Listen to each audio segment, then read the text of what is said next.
I don't know if you've ever seen the view, the it's been done by Hollywood of what the world looks like to a fly. A fly has a multifaceted eye, so it's got many different lenses, and it's able to combine the input of all of those lenses to create a view of the world that it can then navigate and move around in and find food and keep itself safe. So the lenses that these folks operate through, whether it's their mind, whether it's logic, whether it's analytical process, whether it's projection based upon their prior experience, whether it's their belief systems, these are all lenses, and they often don't recognize that they're either looking through or listening through or feeling through these different lenses moment by moment by moment, depending upon what's being communicated.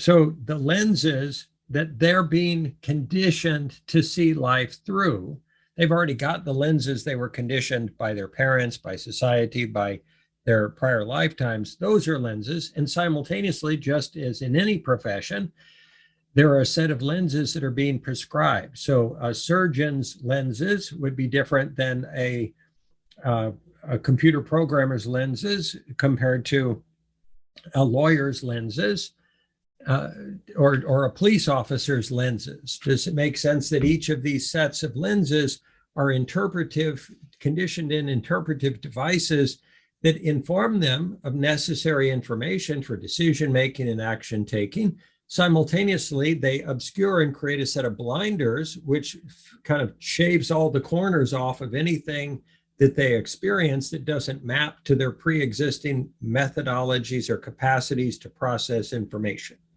How does one approach? If you are capable of seeing the lenses of another person, you say, well, this person is mostly logical or mostly mindified, or they're mostly an emotional person, or they're mostly a spiritual person.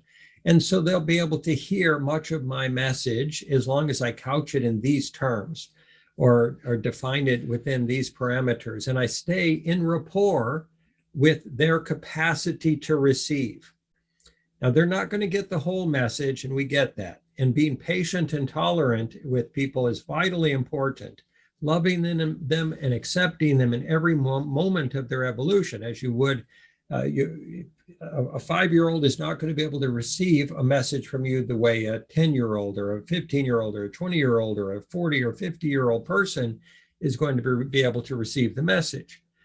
Operating within their bounds, skillfully, consciously, in rapport, and if you find you're starting to get near the edges of their imbibable reality, their capacities to digest and process what you're communicating, don't go beyond those edges, because you just tend to meet up with resistance and fear and projection or distrust of the message, or an attempt to invalidate the message or shoot the messenger.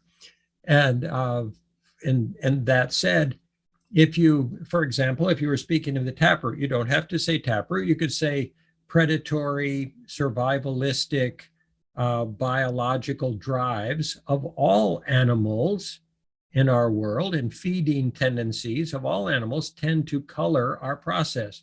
And you can even connect the dots and say, and that biological imperative to survive via feeding voraciously has driven humanity to eat up most of the fish in the ocean, and to clear cut forests, and to mass produce beef and chicken and then slaughter them.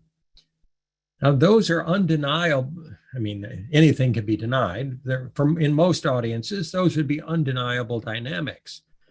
And if you say, well, if that, not calling it the taproot, calling it the voracious, insatiable feeding dynamic of a species that is unfettered by logic or consciousness or wisdom or discernment or love, if that's driving dynamics in our world and we don't even know it, we're just operating from it like people reading a script in a play, and we don't understand that that's occurring, that whole process creates a developmental trajectory and arc that has culminated in climate change. symptomology.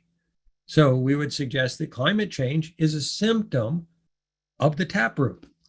By the way, most everyone on this planet operates this way, and we just don't know it. We try to say we're logical. We try to say that we're analytical, that we're focused on mind, and that's the definition of wisdom and discernment. And we're all spiritual also. We're all also religious in some way, and that's a key core component of our process. If that statistic comes first in the conversation, then downline in the conversation, it becomes a recognizably necessary component, at least more valid than it would have been otherwise. If a lawyer is picking a jury and on an important case, and they say, oh, well, I don't believe that there's, a spirit and or higher power or anything like that. And by the way, every one of these jurors does, or 95% of them does. I'm just going to cut that out of my thinking. And I'm going to choose otherwise, and not realize that each of these person in their hearts of hearts may be saying to themselves, I don't want to condemn this person because I don't want to be condemned after I die and go to hell. Do you see what I mean? To think that's not part of their equation is simply an obscuration.